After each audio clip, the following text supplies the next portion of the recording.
Welcome, I'm Michael Bickert. Thanks for joining me today as we explore concepts with the objective of improving your management skills and growing your business. Make sure that you have a pen and a notepad handy. If you don't have one, pause the video and grab that right now because I want you to take notes. I want you to make a commitment to yourself that you will jot down some sort of action item that you can implement in your business today, because that's what this is all about. That's why we have these discussions. We want to drive your business forward, and implementation is key to doing that. If I said to you that he or she with the biggest database wins, would you accept that? Would you believe that? I'm here to tell you that in the context of business, having a great big database filled with customers is critically important. And of course you would accept, yeah, of course, Michael, we know we need a big database, but what are you doing about it? Right? That's why we have these discussions, so that you can implement something when you have that realization. When you stop and reflect upon it for a moment, you have to decide whether or not you are doing the right things to grow your database. So let me ask you, as an example, how big is your database? How many customers do you have in your database? How many names? And of those names, how many of those do you have contact information associated with it, such as an email address? How many do you have email addresses and phone numbers? How many do you have email addresses, phone numbers, and mailing addresses? Of your database, how many of those have actually engaged in business with you before versus have just signed up for your newsletter or some kind of content consumption, some sort of they've signed up and given you contact information, but they've not actually resulted in revenue? Do you know the answers to these questions? And maybe you don't know all of this off the top of your head. Some of those questions you should know off the top of your head, like how big is your database? At least you should roughly know within a few percentage points how big you shouldn't be guessing at this. And if you don't know, then make a note right now. Decide that you're going to go and figure out how many people do you have in your database. Another question is, how does your database grow? Now, I've done a video on the importance of CRM. You should visit that video. There's going to be some overlap here, but we're covering a slightly different concept here, but it's really important that you watch that video as well. And in that video, I do talk a little bit about the various ways that you can help to grow your database. In today's video, we're going to talk a little bit more about how through content creation and social media and newsletters and these types of things, how people can grow their database. But are you actually focused on it? And I've started out by harping on the idea of measurement, and maybe I'll finish on that because we should start and finish with those most important points. Are you measuring this? So do you have a report card? And on that report card, do you have a number that you review every month? What is the size of our database? How big has it grown, or how much has it grown percentage-wise versus last month? And then the other really important concept that I like to point out to people when we talk about the size of your database, your customer list. Think of this, maybe you don't like the IT terminology of database, because database can refer to, people use it as referring to the tool that stores the information, the various fields and so forth. What I'm talking about, of course, is your customer list, a place where you store all the data, all the information related to your customers and your prospective customers, your leads and so on, your contacts.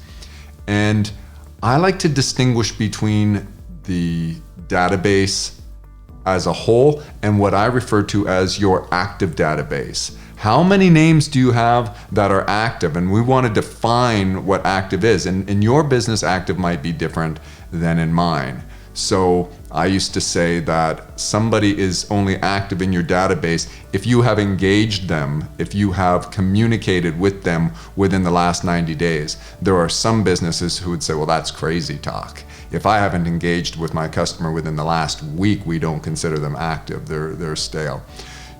every industry is different and each business is different. You have to decide how often it is that you need to engage your prospective customers and your leads in order for them to be considered active. But once you make that definition, then start recording that separately. So we'll consider the non-active, you can just call them that. I used to say that the customers who weren't active, we would refer to that as the non-active database, but you could also think of that as your stale database. And you can bring customers back to life, so to speak, by transferring them from that stale state to active state by doing what? All you have to do is communicate with them. All you have to do is engage them. Now, what may happen if you have a customer in your database that has been stale and left dormant for far too long, maybe your contact information is no longer relevant. Maybe the email address is bouncing, and perhaps the phone number, the person has moved their address, in which case they don't really count. And you should do some database cleanup, because you don't want to deceive yourself just in the name of numbers. But what I really want you to focus on is measuring. So another homework assignment for today is determine what are the most important performance metrics that give you an idea of the health of your active database, your overall database, how much is stale, what percentage of your database is stale, and then looking at that over time, what trajectory are you on? Are you growing? He or she with the greatest database or the largest database wins. And I want you to make sure that your business is growing its database. And it's just a numbers game, right? Here's what we're saying. Here's why I think everybody can capitulate to the idea that the bigger the database, the better, because it's a numbers game. And there's a certain percentage of those active customers within your database who will convert to another form of your sales journey or your sales process. So when we talk about conversions, there are the steps, the path that leads to revenue takes them through particular states and particular steps. And that journey is filled with little conversion transitions where they go from, say, just a lead to somebody who is actually asking for a quote, and somebody who has purchased something, and then somebody who's repeat purchase, somebody who maybe subscribes to a particular service you have or whatever. And it's different for all of you. But I want you now to make sure, another homework assignment, another little thing that you should jot down as a note, is to create percentages so that you can understand what are the conversion rates. Like if you don't know, that's another thing. Let me ask you this. Of the people that sign up for your newsletter, what percentage of them open your newsletter? What percentage of them convert to your website from your newsletter? If you don't know that, maybe that's something you want to make sure that you do know.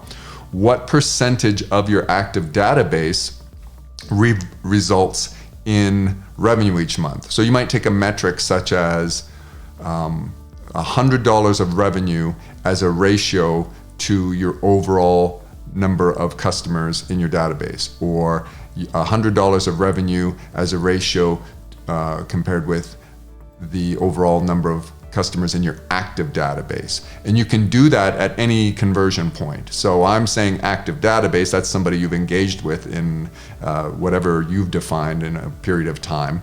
But you may also say, well, of people who have visited my website, I want to look at that, and I want to see how many visitors on my website it takes to generate $100 in revenue.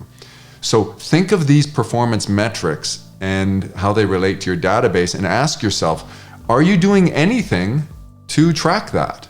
I mean, the information is probably there, but are you looking at it? Are you looking at it each and every month and making sure that you're on the right path? And if so, great. If not, what do you need to do besides just well, actually, let's take the scenario of you are looking at it. What that leads to, or what it should lead to, is that you are taking steps. You have strategies designed to grow that database and to convert stale or non-active people in your database to active, and all the various things that lead towards revenue and sales. We gotta keep it simple. This is really an obvious thing, but so many of you aren't doing it. I mean, just be honest with yourself. Do you know how many people are active in your database? Do you know what percentage of them are, and also, do you know, sorry, my mind's racing ahead of my mouth here.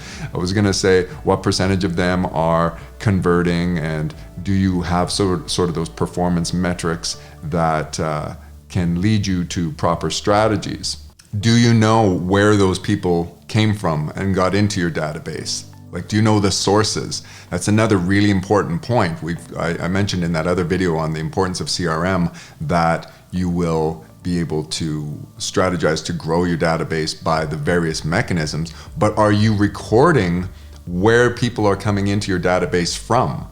And therefore you can, again, strategize to leverage those opportunities that maybe you're missing out on, or you'll see, wow, we're getting a lot of people in this particular area that are being added to our database. I keep going back to newsletter. Subscriptions to our newsletter as an example. Maybe we should put more effort into our newsletter and we can grow our database faster. And you can test that. You can see whether the strategy is working. So the whole purpose of measuring things, of course, is so that you can see the trajectory you're on, see if you are pacing to achieve your goals and projections, and then make action plans when you want to affect change. If you're not on pace to do something and you see that you're looking at your performance metrics, you analyze and see, well, where are our opportunities and what can we do? And you collaborate with your team and make a decision, and then put those things into place, measure again and see, is it working? And it all starts by, you have to have the measurement to begin with. So why I brought this topic up today is it came up recently in our organization, a discussion, and I think that this probably affects many businesses out there where you have multiple places in which you gather customer contact information. And I'll give you some examples, but of course, I don't know your business and how it is that you engage with your customers, through social media. I keep using the example of newsletter and your website. Some of you are doing grassroots events where you are meeting with customers who are coming up to a booth in an expo or something like that. Maybe you're creating contests and people are signing up for contests. Various things that you're engaging with customers, and you're collecting information. So let's continue on the path of using the example of the newsletter. So someone comes onto your website, they see that you have a newsletter, they're interested in the content of your newsletter, they may get some value out of it, and they sign up. They put in their name and their email address. And a best practice in that case is that you confirm that they did want your email. You don't want to be spamming anybody. Also, you want to make sure there's not a bot. You don't want to clutter up your database with a bunch of subscriptions for people that aren't real customers. And there are bots out there that can collect a bunch of information so that they can spam you as a business owner and try to give you lists of leads and so on. But I digress. We can talk later about the best practices of how to collect information, but right now you have some. It may be just as simple as, well, when a customer places an order, we add their name to our database. Whatever your tool is that you're invoicing and whatever it is, that is a database, of course. So if that's the only way you're doing it, then fine. Maybe there's not as much you'll get out of this point that I want to make today, but then for you, if the only people that are being added to your database are your actual customers, people that are engaging in business with you and resulting in revenue, then I would encourage you to consider other mechanisms of generating leads and attracting people who might eventually decide to do business with you. That's what most businesses do. So what I'm getting at today is, do you have multiple ways that you do this? And are each and every one of those mechanisms through which you collect customer information, are they all tied back to your master database? Because, to the extent that you're doing this stuff online, and most of you are doing this online where you're having people sign up for different things. Maybe they're using an application, maybe they're subscribing to something, or they have to sign in to get pricing on your website. I'm not sure the various ways, or another one might be a support ticket. So people who were customers in the past who had a complaint or a concern, they ended up as signing up and giving their information, or on your chat session, somebody enters, maybe it's an applicant for your company who's applying. These are all different ways that you are gathering information from people, and they're going perhaps into different databases. They're going into different lists. Let's think of it that way. But you want all of them to go into your master database, which is managed by your customer relationship management tool, your CRM. Make sure, that's the primary point I want you to come away from this video with. Are all of your sources of prospective customer information leading back to your CRM? Everything. All the various ways that you collect information, even if it's manually, even if people are signing up on a particular document at, or filling out ballots for a contest, a prize at a particular booth that you're running at a trade show or something like that. No matter how you're getting information, it has to be entered into your database. Okay, that's step one. The next thing you need to be doing is creating groups or categories within your master database. Within your CRM, you should have categories. So some people are, say, defined as quote unquote customers. These are people that you've actually transacted with and you've maybe sold something to them, your product or service. That's a customer. And then there's leads. There are people that have not engaged and they're leads. And then within those two categories, you can have groups. So you have a customer who's maybe considered an active customer who has purchased within the last whatever time frame. And an unactive customer, a non-active customer, is somebody who has purchased from you, but you haven't engaged in any business with them in a year or 6 months or a month or whatever it is. And there are strategies, and you've seen this in e-commerce especially, there are strategies where you'll get the email from a particular business that you dealt with long ago, and they'll say, we miss you. If you place an order in the next 48 hours or whatever, get 15% off, this kind of thing. That's because within their database, within their master database or CRM, they have grouped you and they are tracking that they haven't dealt with you in a certain length of time. They're not sending that, as you can intuitively understand, they're not sending that message to everyone. They're not saying, we missed you, 15% off your next order, to the person who placed an order an hour ago. Well, you may have that strategy on your next order. Thank you for your recent order. But you get what I'm saying here, is that you want to group and categorize people. So within one category, so say a lead or a customer, you have another category, which is an active customer, or customers who have purchased within the last 30 days, customers who have purchased within the last 90 days, customers within the last 6 months. You can categorize these things.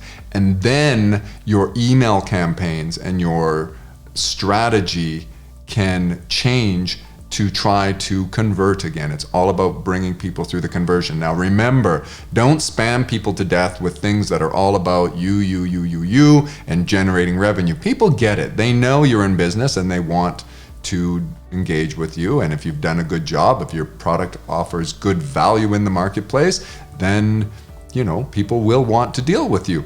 However, when you're designing campaigns, you want to have different categories of campaigns, different reasons. And again, I covered that in that other video on how to grow your database. You want to have a list of a minimum of 20 different reasons to contact a customer, many of which should have nothing to do with sales, nothing to do. Indirectly, they should lead to sales because it's called nurturing. You're actually keeping your customer engaged. You're reminding your customer that you care. But what you're doing through the law of reciprocity is you are creating this loyalty and allegiance from your customer because you're offering value to him through your various campaigns. So many of the reasons that you engage your customer and you send out email to him is to strictly offer something of value to him. And I'm not talking about a discount. I'm talking about something of value, like some kind of content, a video that they might learn from, an article, a blog, these types of things. It could be something funny where you just entertain them for the day, educational, some kind of survey where they get to give some feedback to you. People like the idea that they can affect change within the businesses that they deal with and lead towards and contribute to improvement initiatives. So maybe you're surveying your customers. You are giving back in some way. And there are a variety of ways to do that. But in order to do that, you have to do two things, which is the focus of this video. Number one, what? You have to make sure that all roads lead back to the master database. You have to make sure, and I promise you, some of you have names that you're collecting and they're ending up in your support ticket database and they're not going back to your master database.